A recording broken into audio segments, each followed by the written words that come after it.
Hey everybody, it's Chugga Conroy. Welcome back to more The Legend of Zelda Skyward Sword. Last time, we entered the Skyview Temple, did a lot of exploring, made it to the central area of the temple, and fought a Stalfos to obtain the frickin' awesome beetle!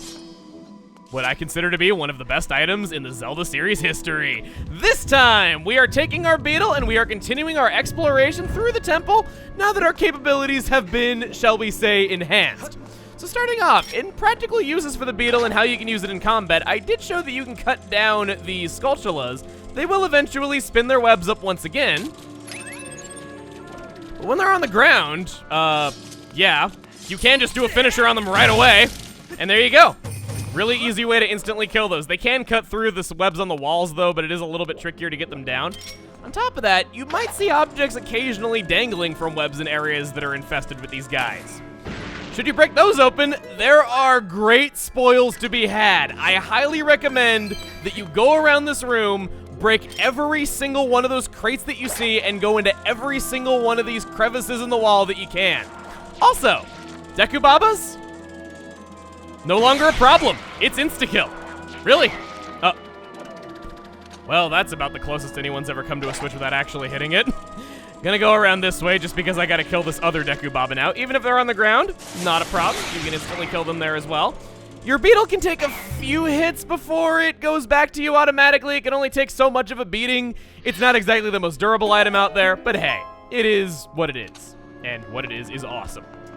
So I'm just gonna do that really quick. I'll show you anything notable that I find. Speaking of which, hi! Hey, before you die, I want you to know that I saw your butt crack. I'm being oddly juvenile and another gold skull!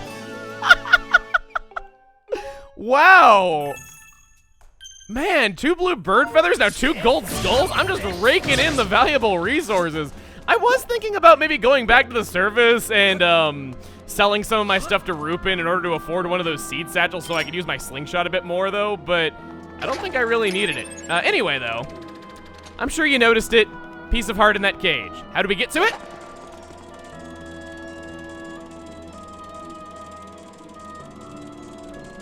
The beetle shall ascend to the heavens and bestoweth upon us collectible goodness.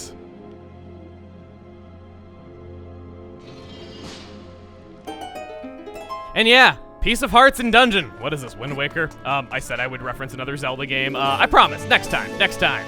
Just one more to go until we get another heart container. We are so close. It's awesome.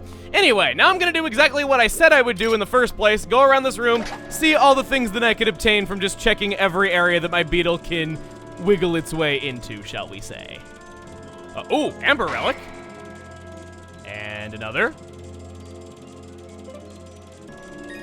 Green rupee, blue rupee, and another blue rupee. We got a crate that contains a fairy of all things. I feel bad letting that go to waste. I don't need to use my potions though, and I'd rather have the ability to restore my shield at any time should I ever need to. Well, buddy, maybe you can beat me up. I guess not, you just suck that badly? Okay, cool. Near where we got the heart piece, there's another crate that's normally out of view. So how about we see what this one's got in it? I already know. It's a fountain of rupees that look very awkward as soon as they spawn in because there can't be a state transition during a cutscene, yes. I guess I can take this moment to say just how beautiful the rupees are in Skyward Sword. Easily my favorite look of that the rupees have ever had. Such deep colors and the way they look like they're reflecting light. They look almost like they're made of metal rather than being gems, and I kind of like that look. I wish it would stick around. Wish they could always look like that. That is everything that I was able to get in this room. Some good materials. I'm at 201 rupees. Dang, I was really selling myself short, literally. We can go through this door. This is the door that we unlock by pressing that switch. And should we go through here?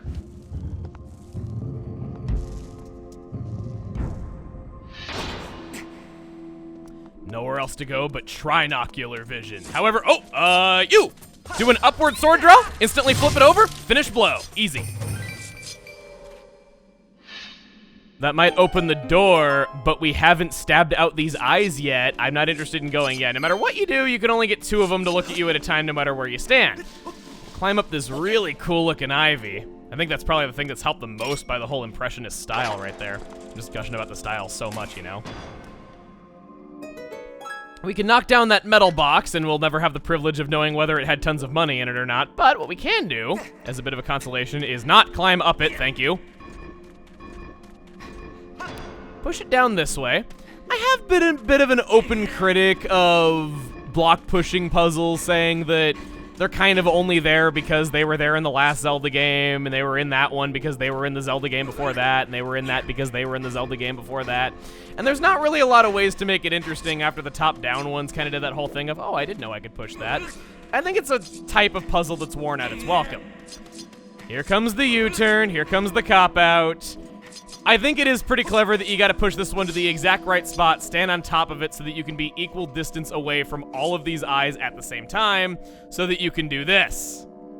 I guess you call that a creative spin on a tired puzzle idea, but seriously, I gotta give it points for style. That is one of the few creative spins I've seen on it since the series went 3D. It's kind of what I mean by it not really being the norm and not what you would expect. And this chest has a small key. I don't know how to turn that into a song. I'll have to think of one. I promise not to let you down. And I also just realized that I totally sang the wrong jingle when I picked up that small key earlier in the last part. Okay. So we got these staircases that are broken up. Not a problem for our beetle. I'll just add insult to injury. That'll be one less fly that you get to drink the blood of that would fly through there later. Okay, there's two. Just giving you a slap in the face right now. We can hit that switch. And once again, we raise the water level. It's a little bit weird that we're kind of starting things on a water area of all things, though, because I don't usually see an element listed for this area or generally considered, though. But if you ask me, raising and lowering the water level, or I guess just raising in this case, I'd say it counts as a water area by definition. But yeah, it's really strange that we're starting off on that note. Let's come over this way, cut these down. And that'll let us open the way once again.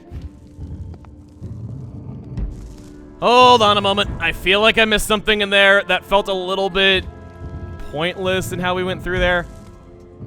Oh, no, it wasn't. I just forgot that we dropped down too low to walk out through the door that we came in as soon as we went into that hallway. I guess I was just kind of rushing through it. Well, here we are back in the main hall once again. We got a key, which I think it's over this way. Yes, it is. So we shall go over that way, but not before we see that the wall is teeming with these guys. Luckily for us, Bug is super effective on grass. That is one type chart factoid that you can count on always being true, even though they were not so resilient to. Was that? Oh no, this is the heart fluttering down. I thought for a second that was a red rupee that I saw at the corner of my eye. I was like, I didn't know they could drop red rupees, but nope, they don't. Oh, Quadra Baba. Okay, sure. Do our shield. Took more damage to my shield. Maybe I will actually need to use one of those potions after all. I don't think I ultimately will need to use my potion. I just think it's nice to have in case you do, because you never know what you might run into unexpectedly. I've learned to keep my distance from Deku Babas. I think that was what my trouble was before, that I was just getting too close too fast, rushing into it. There we go. Somehow I didn't lose all my stamina right there. I guess I might as well check for materials. Nothing, nothing, nothing. Kind of, sort of glad-ish that I went down here, even though it cost me a little bit of my shield. I actually didn't know those guys were down there, and hey, I damaged my shield, but I got slingshot pellets out of it. My blatant favoritism toward a certain item that will remain nameless makes it worthwhile for me. But that's all of them. I could have used it on the Quadra Babas down below, but I didn't forget. I just didn't remember right away. Either way, we still beat all. I'm just going to very constipatedly rush across this. This looks kind of funny whenever you hold down the dash button and you're balancing on something. I remember, actually, I think I went through my whole first playthrough without knowing you could do that, and I occasionally forget even now, which I think that's the first time I've even done that. So, hooray for not remembering certain things. Oh, you! I can never remember what your name is, so Fi, do your duty! Staldra! I always call it like a stallworm or like a stalpent or something like that. These guys. Basically what you want to do is you have to destroy all three of its heads at the same time, like she is saying there. You can do a precise sword slash if you wish, but should you mess up at all, one of the heads will forgo the other 3. What I recommend is shield bashing, and then it should be really easy to line yourself up for the slash that you want. They can be very frustrating if you don't do a shield bash, but that makes them, well, kind of a joke, you know? We've yet to run into an enemy that's really nothing I don't think anyone can handle if they just kind of knew how, and it's kind of a shame to see that, though, because for a lot of enemies, just using your sword alone is the worst way of fighting them. Yet, because the game is called Skyward Sword, and they focused all their advertising and marketing and everything on the one-to-one sword combat, and that was the big thing everyone was hyped for, people use their sword for everything. I thought that was another gold one, and I got really excited there for a second. You can hear it, like, built up inside of me and, like, slowly fizzling down. Okay, well, I won't complain about that, but yeah. It is just kind of something that I've noticed that whenever I watch people play, they don't really have efficient ways of fighting things. They don't experiment. Even with their sword, they just do regular sword slashes a lot of the time. It's kind of a shame. Bye! I don't particularly dislike spiders, but I'm sure a lot of you arachnophobes will agree that it's also now in hell where it belongs. Okay. Gonna go across this. Barely grab onto that ledge. That's always kind of a nerve-wracking jump, even though I know it shouldn't be. And because we have our beetle, we don't need to waste slingshot pellets anymore on this. We can use them on things that really matter, like stunning enemies and not having to aim our sword. There's our shortcut back to the main hub area, should we ever need to go back there. Maybe if you didn't get the piece of heart, that's a quick way that you can go back. And speaking of not having to waste your slingshot pellets on things, I think you see where this is going. If you don't, well, you'll find out in 3, 2, 1. Yep, it can unravel those as well. I think I'm just gonna unravel these right now just to take care of it. We get onto this. Try to make it across, and I better recharge my stamina if I know what's good for me. This other guy will get on. We're just gonna try to jostle him off. Jostle, jostle, jostle, jostle. Oh, there's 2 of them. Well, you showed up late to the party, so to you I say, come on, come on, come on, do it. Don't get too close, don't get too close. Actually, oh. Wow, I didn't think I was gonna shake off that other guy. I was like, I don't really need to do it now that I got the one in front of me. I can just turn around and attack him though, but ended up not needing to do that. Don't need health recovery. Doing a lot better on that front than I thought. In this chest we find red rupee. Don't spend it all in one place. Challenge accepted. Door is locked tight and will not open. This, as you would guess, is a rather special door indeed. It is where the scent of Zelda's aura attracted us. I swear I'm not trying to be creepy, though. People seem to like it when I'm unintentionally creepy, and I don't know why, but once poor word choice, always poor word choice. Any English teacher who had me will tell you that. Right here, slash that down. We can jump over to that. And then there's this wooden structure. Just the curled look of the wood is really nice. It's something that you've seen a lot throughout all of Faron Woods, and it's just really cool. Gives it a lot more personality, you know? I'm a big fan of, like, plants that have kind of grown in irregular shapes, or old plants, old wood especially. It's just really nice, so. As you can guess, I'm also a fan of how this area looks, as if I'm not a fan of how enough things look as it is. And trying to line myself up for this. This jump can be rather tricky. What is nice is that should you fall down, you don't lose any health. So don't get too stressed out. Just take your time, line yourself up. Yeah, wow. I've failed that like 6 or 7 times in a row before and didn't this time. Thought I failed that though. And here we have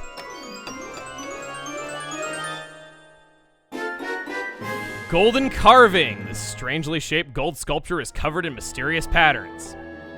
Take that back over to the door, and now we gotta twist it and turn it whichever way it will go until we have it lined up perfectly. Then we can insert it.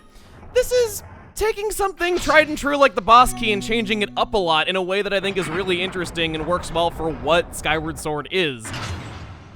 I'll tell you though, it's definitely a hell of a lot better than what Phantom Hourglass did when it tried to make the boss key interesting.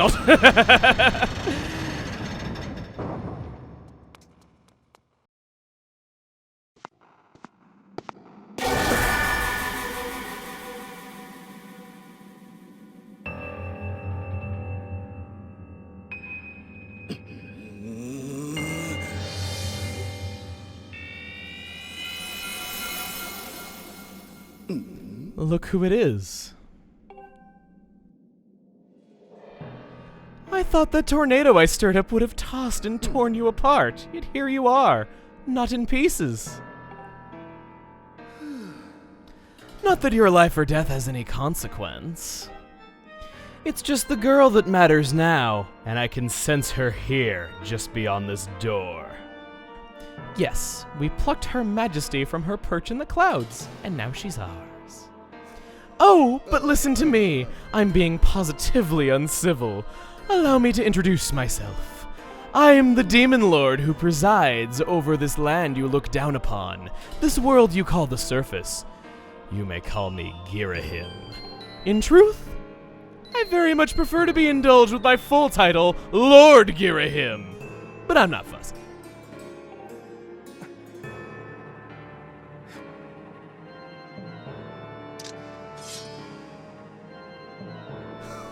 Did you really just draw your sword? Foolish boy.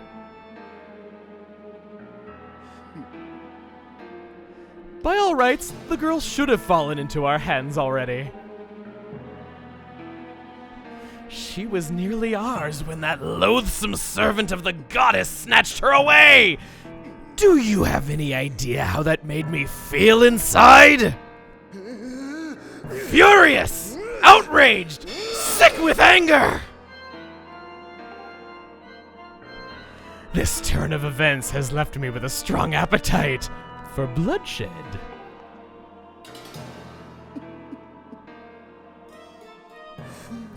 Still, it hardly seems fair, being of my position, to take all of my anger out on you, which is why I promise up front not to murder you. No, I'll just beat you within an inch of your life!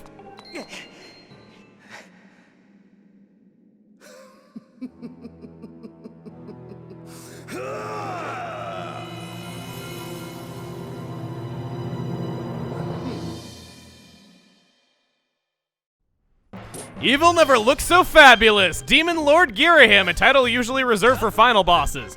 So, should you try to attack him head on? I had an oddly easy time right there. Yes! He will block your sword with the magic on his, well, fingers. He'll follow your sword around a little bit though, but you want to slash from a way that he is not protecting. Do that, and you should be pretty good. See, he's up now. Let's do it from below. Land a few hits. And down. Do it upward. Are you?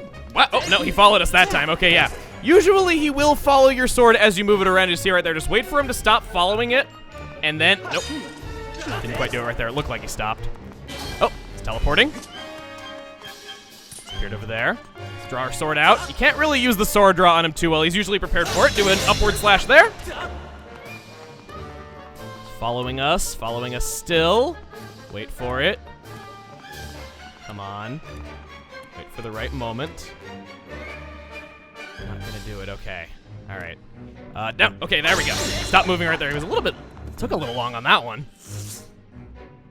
He's not fooling around any longer though. He draws his own blade. If he holds onto your sword long enough in that first phase, he is able to take your sword and hit you with it. He'll give it back in time because he's toying with you, but you can also get it back with a shield bash. When he's at a distance, he'll launch these daggers at you. I missed the timing right there though, but you can do a slash to launch them right back at him. He's gonna charge at us again. Boom! Just another shield bash. Hit him again. Maybe now I can redeem myself for that dagger. There we go. Do the helm splitter. Gonna move out of the way. He can appear right on top of you and attack you quickly. There we go. That would have hit me had I not started running. Shield bash you. Very simple fight. It can be a little bit frustrating if you don't know exactly what to do, which just seems to be a running trend here. But it is a good boss fight. It shows you how the one-to-one sword combat works.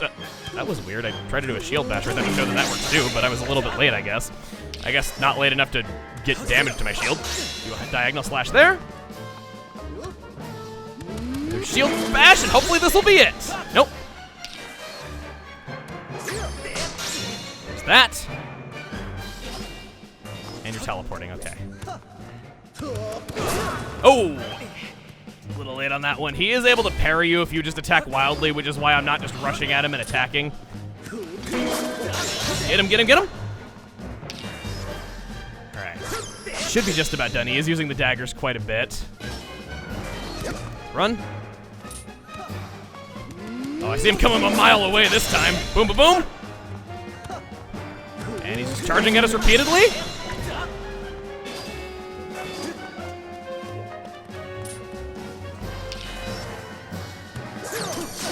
There that goes. There it is. Well, you put up more of a fight than I would have thought possible out of such a soft boy. But don't clap for yourself quite yet. That sword of yours is the only reason you still live. I fear I spent far too long teasing and toying with you. The girl's presence has all but faded from this place, which means there's no reason to linger here. Goodbye, Sky Child. Run and play this time. Get in my way again, though, and you're dead.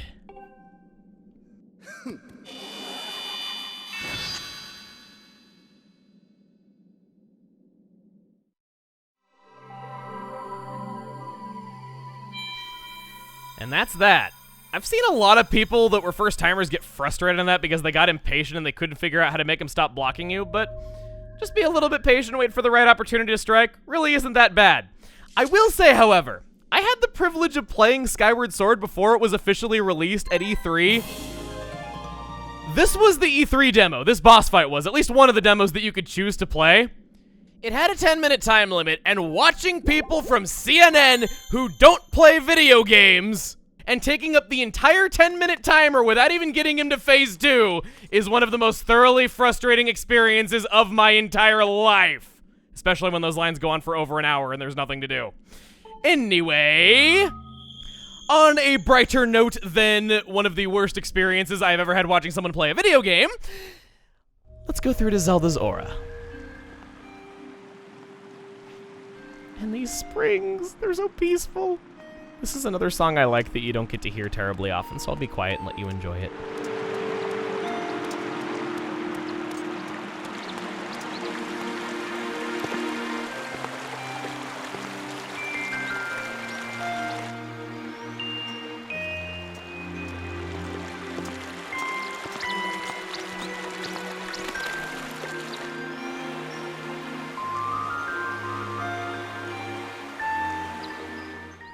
Way to go, Link. You scared off the collectibles. Okay. This is another song that I remember turning on the game just to look at this scenery. It's something that I listen to if I just ever need, like, stress relief because something isn't really going too well. It's so peaceful and just a song you can close your eyes to and, you know, just kind of feel good about the world. Now, before we go onward and activate that crest from the goddess, I suggest you go back this way. There is a spring with fairies in it. There will always be fairies at this particular waterfall. If you need something to put in your bottle, go right ahead. More importantly, is a goddess cube hiding behind the goal.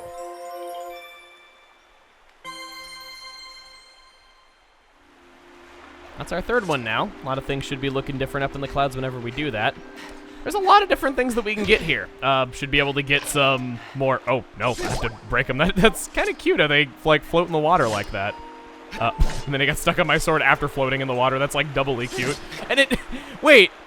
If we fling it and it lands in water...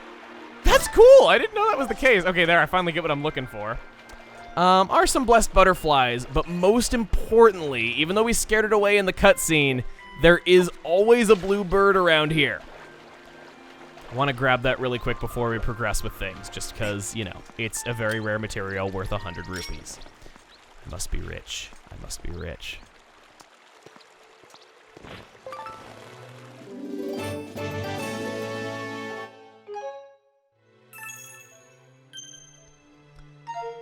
Now with all that under our belt, I say we're doing great. Let's finish the Skyview Temple.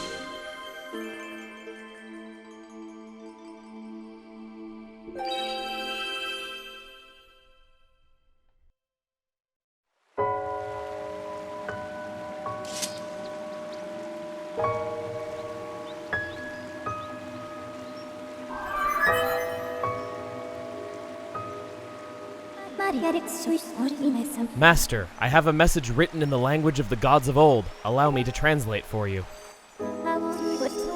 From the edge of time I guide you, the one chosen to carry out the goddess's mission. The spirit maiden who descended from the clouds must travel to 2 sacred places to purify her body. You stand in one of these places, Skyview Spring. The other is known as the Earth Spring.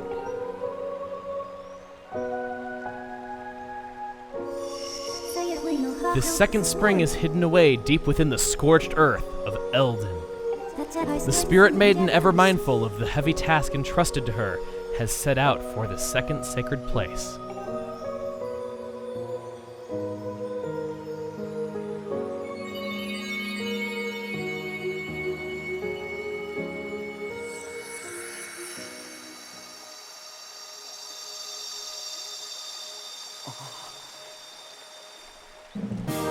The Ruby Tablet will help us fill in more of the weathered map of the surface world and travel to new lands.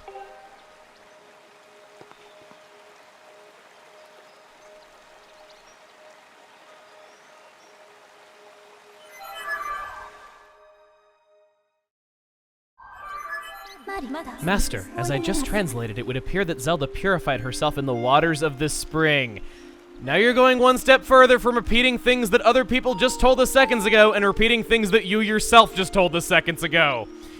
You always find ways to surprise me, Fi. Well, you really do. I calculate a 97% chance that she has already set out for Eldin, where another great spring exists. However, it is not clear what method of travel Zelda used to move from here to her next destination. My analysis suggests that you should take the tablet to the altar in Skyloft. Doing so will likely open a new column of light on the surface, allowing you to descend to another area and continue your search for Zelda. Let's return to the sky once more before continuing our search. The bird statue outside can take us back up. Should you have not grabbed those collectibles, you will get instantly warped outside of the dungeon. That is why I was so adamant about doing that. But that's all for now. Next time on The Legend of Zelda Skyward Sword, we return to Skyloft and see just what this tablet is able to do for us and begin our preparations for another journey. See you guys then.